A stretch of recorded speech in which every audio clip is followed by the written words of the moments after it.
নমস্কাৰ সকলোকে পুনৰবাৰ মোৰ চেনেললৈ স্বাগতম জনাই লৈ আহিছোঁ আজি দিনটো ৰাশিফল।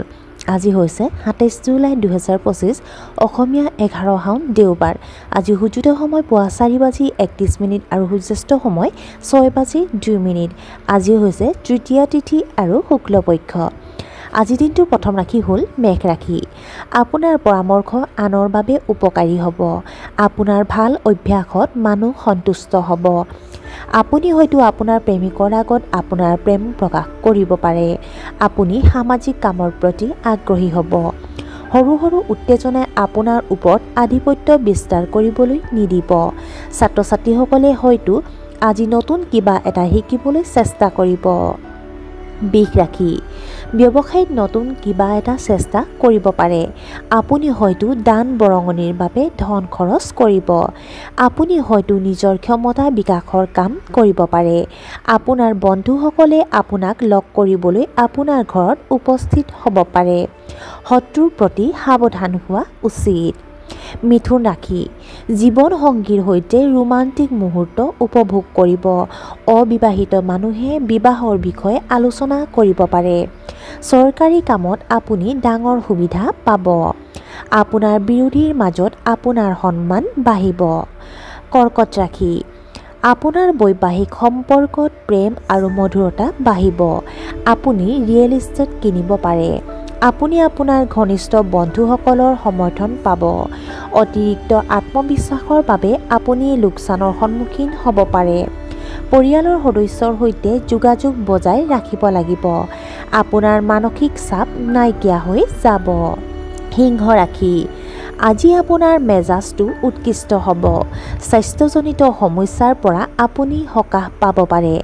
আপোনাৰ মনটো ধৰ্মীয় কামত নিয়োজিত হৈ থাকিব। আপোনাৰ ইচ্ছা অনুসৰি কামবোৰ যিমানেই হ'ব সিমানেই সুখী হ'ব। ব্যৱসায়ত বৃদ্ধি পোৱাৰ সম্ভাৱনা আছে। কন্যা ৰাশি। ছাত্ৰ ছাত্ৰীসকলে একাগ্ৰতাৰ অভাৱ অনুভৱ কৰিব। মাতৃৰ স্বাস্থ্যৰ বাবে আপুনি চিন্তা কৰিব পাৰে। ঔষধৰ বাবে টকা খৰচ কৰিব লাগিব পাৰে। অসাৰ কামত আপোনাৰ সময় নষ্ট হ'ব পাৰে। আপোনাৰ আশা অনুসৰি কথাবোৰ নহ'ব। তুলা ৰাশি। কৰ্মক্ষেত্ৰত কৰ্মৰ চাপ কমি যাব। শিল্প জগতৰ সৈতে জড়িতসকলে হয়তো সন্মান লাভ কৰিব। আয়ৰ পৰিস্থিতি শক্তিশালী হৈ থাকিব। পৰিস্থিতি ক্ৰমান্বয়ে উন্নত হ'ব। আপুনি আপোনাৰ পুৰণি বন্ধু বান্ধৱীৰ পৰা আৰ্থিক সহায় লাভ কৰিব। আপুনি আপোনাৰ কামৰ পদ্ধতি সলনি কৰিব পাৰে। বৃশ্চিক ৰাশি। আপোনাৰ আত্মবিশ্বাস বাঢ়িব। নতুন কামৰ প্ৰতি আপোনাৰ আগ্ৰহ বাঢ়িব। নতুন সম্পৰ্ক গঢ়ি তুলিব পাৰে। পৰিচালনা সম্পৰ্কীয় কামত আপুনি সফলতা লাভ কৰিব। আপুনি আপোনাৰ পৰিয়ালৰ সদস্যসকলক বহুত সময় দিব। স্বাস্থ্যজনিত সমস্যাৰ উন্নতি হ'ব। আপোনাৰ বৈবাহিক সম্পৰ্কত থকা মানসিক চাপসমূহ নাইকিয়া হ'ব। ধনু ৰাশি। উচ্চ শিক্ষাৰ বাবে আপুনি বহিৰাজ্যলৈ যাব পাৰে। আপোনাৰ ঘৰৰ খৰচ বাঢ়িব। কিছুমান গুৰুত্বপূৰ্ণ কাম সম্পূৰ্ণ হ'ব পাৰে। কৰ্মচাৰীৰ লগত বেছি তৰ্ক নকৰিব। কিছুমান বিতৰ্কিত বিষয় পুনৰ উত্থাপন হ'ব পাৰে। আপোনাৰ বাকী থকা ধন আবদ্ধ হৈ পৰিব পাৰে। মকৰ ৰাশি। আপোনাৰ স্বাস্থ্য দুৰ্বল হৈ পৰিব পাৰে। পেটত জ্বলা-পোৰা অনুভৱ কৰিব পাৰে। আপুনি হয়তো সন্ধিয়া আপোনাৰ জীৱনসংগীৰ সৈতে ৰাতিৰ আহাৰ খাবলৈ যাব। শত্ৰুৰ পক্ষক তুচ্ছ জ্ঞান কৰাটো ভুল হ'ব।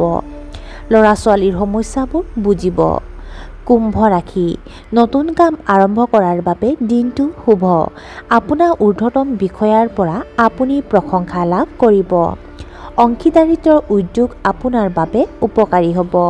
পৰিয়ালত বিবাহ সম্পৰ্কে আলোচনা হ'ব পাৰে। ভাই ভনীৰ সৈতে আন্তৰিক সম্পৰ্ক বজাই ৰাখিব লাগে। আপোনাৰ উপাৰ্জন বৃদ্ধি পাব। আৰু আজিৰ দিনটোৰ শেষৰ ৰাশিটো হ'ল মীন ৰাশি।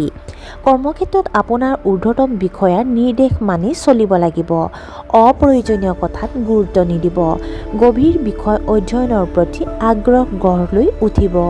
বিৰোধীৰ সৈতে আপোনাৰ সম্পৰ্ক আন্তৰিক হ'ব। সামাজিক কামত আপুনি সক্ৰিয়ভাৱে অংশগ্ৰহণ কৰিব। সমাজত আপোনাৰ সুনাম বাঢ়িব। আৰু আজিৰ দিনটো ৰাশিফল ইমানতে অন্ত পৰিছে। আশা কৰোঁ আপোনালোক প্ৰত্যেকৰে আজিৰ দিনটো সুন্দৰ হওক। ধন্যবাদ।